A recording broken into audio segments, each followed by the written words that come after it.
Hey guys, what's up? It's Samantha, and today I'm going to be memory keeping and talking about what I read for the week of October 12th through the 18th.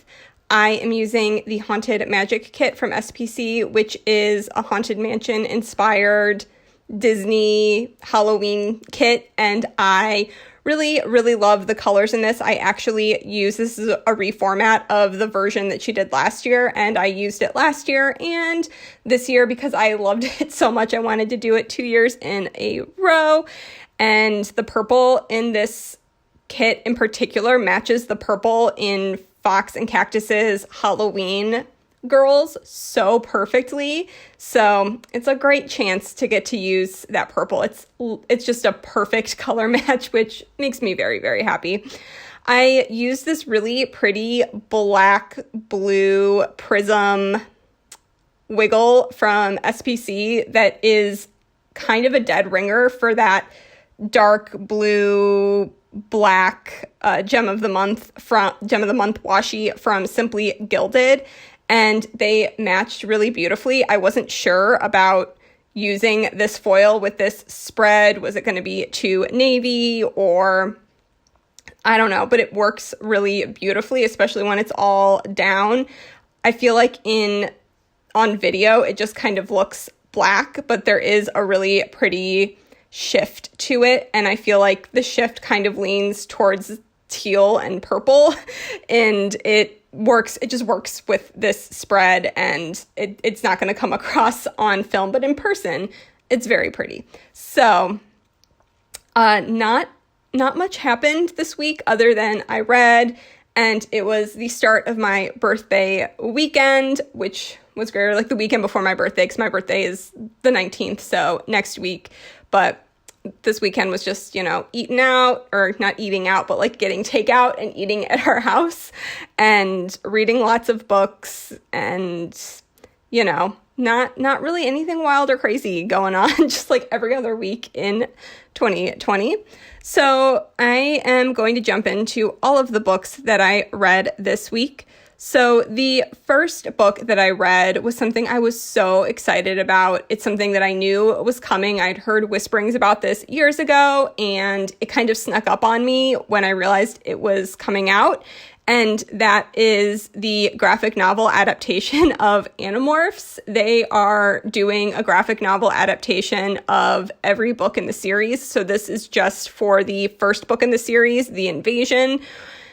Oh my goodness, I loved Animorphs so much as a kid, and I feel like it's a story that's aged really well, even though it's it's a middle grade, kind of starts to lean into like younger YA towards the end, because the characters are teenagers, but it was aimed at kids when it came out. But something that I really like about this series, and it's something that I like in children's literature across the board, is that it doesn't condescend to its audience. It is brutal, especially for a series I started reading when I was 8, and I was kind of like, oh, am I misremembering this, or are they going to tone it down for a graphic novel? They don't. It is gory and brutal, and it's obviously done in a more stylistic, it looks like a graphic novel aimed at kids, but they show the violence on page, kind of the horrors of war, and getting into some of those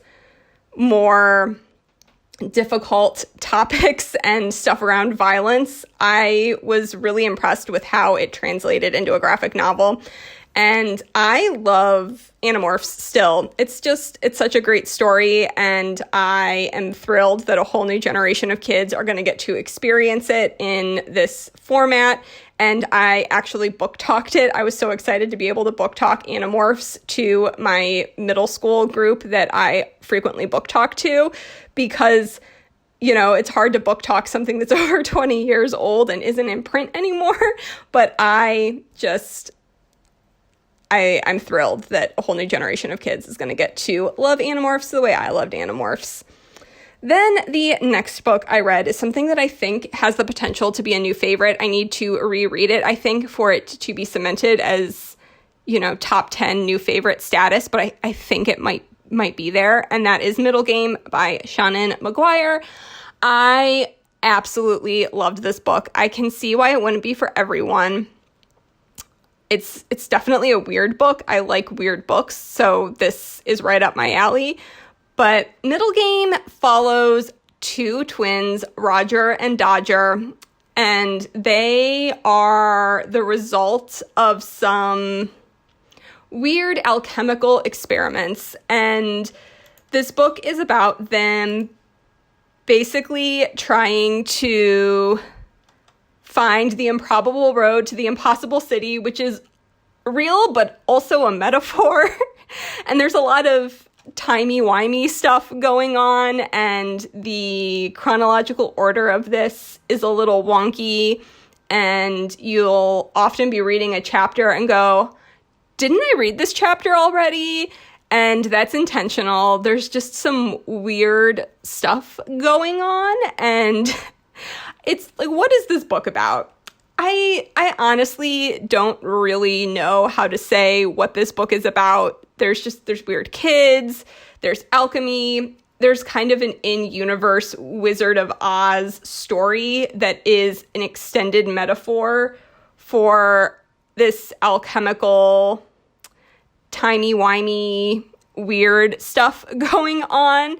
And there's stuff that's explained, but then there's stuff that's kind of explained, but not really, and you have to kind of surmise what's going on. It's not a book that spoon feeds you, here are all the answers, and I think that a lot of people don't like that, but I like finishing a book and still having to think about it and figure out like what I think was going on. I like that in a book, so I really, really loved this. It's very, very strange, and if you don't like weird books, you aren't gonna like this, but I absolutely adored this. I loved the sibling relationship between Roger and Dodger, and they were just awesome. All the characters were awesome. There's some really awesome side characters, so this is a book that I really want to reread, probably in the fall. It's a very fall book to me. The atmosphere of it just feels fall, so I am looking forward to rereading that and seeing if I still adore it as much as I did the first time, because I really do think this could be up there with Night Circus for all-time favorite books. I really did not do a good job of explaining what this book is about, because it's very difficult to explain what this book is about. It's so strange. So there you go. Middlegame. I loved it. 5 out of 5 stars. Then the next books, I'm just going to talk about them collectively because they are all part of the same series, and that is Murderbot by Martha Wells. So I read the first 3 novellas in this world, All Systems Red, Artificial Condition, and Rogue Protocol. And quite frankly, I think the thing to know, Murderbot is a very character-driven novella series. There are plots, but the plots really don't matter. It's a series that you read for the characters, primarily Murderbot, who is a depressed android. Not really a robot, because it has human parts and robotic parts, but basically Murderbot has hacked its governor module, and which is like the thing that keeps it following orders, and it hacked its governor module because it just wants to sit and watch soap operas all day. And so it's a very depressed, anxious Murderbot.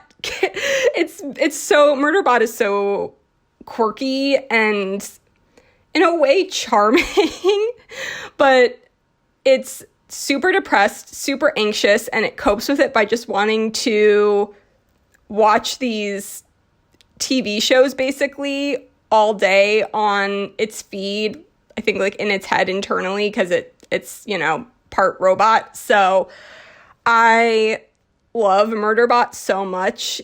It's hilarious, and I think part of why the plots don't matter so much, besides it being a more character-driven story, is Murderbot also doesn't particularly care about what's going on outside of its own head. And so the primary focus is what Murderbot is feeling and thinking, and not so much the external stuff going on around Murderbot until that external stuff starts to impact Murderbot, or, you know, Murderbot slowly starts to develop some attachments to humans, and when those humans might be in danger, Murderbot might do things, you know, to stop that. But Murderbot is just hilarious. They're a whole lot of fun. I will say the first one and then one I'm going to talk about next week are probably my two favorites in the series, but all of them across the board are like 4 out of 5 stars. None of them were, you know, a perfect all-time, you know, 5 out of 5, but they're all so solid. And Murderbot is probably one of my favorite characters I've ever read from. And I'm excited to continue reading Murderbot stories because Murderbot is just the best. How many times can I say Murderbot in a video? Who knows? And then the last book I want to talk about is something that's kind of a tie-in to Middlegame, and I read this as an arc, and it's Over the Woodward Wall by Shannon McGuire. So in Middlegame, I had mentioned it's kind of, there's some Wizard of Oz-esque stuff going on. So in the Middlegame universe, there is a children's book that is very similar to Wizard of Oz in terms of 2 kids following a road to a city. And there are quotes from this book interspersed throughout Middlegame. And this book was written by a character in the Middlegame universe as kind of a metaphor for her thoughts on alchemy. And so Shannon McGuire just wrote the entirety of this book. It's very much written like a children's book, even though it was marketed as adult. It's something that I think it's something that you could read to a child, read out loud, a middle grade, like it's written like a middle grade book. So honestly, you could just hand it to a kid. You don't need to have read Middlegame. There's no, you know, backwards tie-in where if you've read Middlegame, you'll get a reference or something in this. You could just read it totally on its own as a weird Wizard of Oz type story. It was fine. I gave it a 3 out of 5 stars. It wasn't anything wild and crazy. I think I wasn't expecting it to be quite so young, but it was, you know, a solid, cute, short little middle grade-esque Wizard of Oz story. So I'm going to keep reading the other books in this series. And I guess technically it's written by Deborah Baker. It's Shannon McGuire, but I think it's published as the author is Deborah Baker. But yeah, that's the tie-in with Middlegame. And like I said, cute, not a new favorite, but I am intrigued enough that I will probably continue this series. And I think it would be cool to read this out loud. It would be a good, you know, read a chapter at bedtime to an elementary school age kid. Just throwing that out there. I think that would be a lot of fun. So that is everything that I read this week. And, you know, solid all around, lots of good books. October was just such a solid reading month because I saved so many books I thought would be new favorites, and I was right about almost all of them. So it's nice to talk about books and like all of them.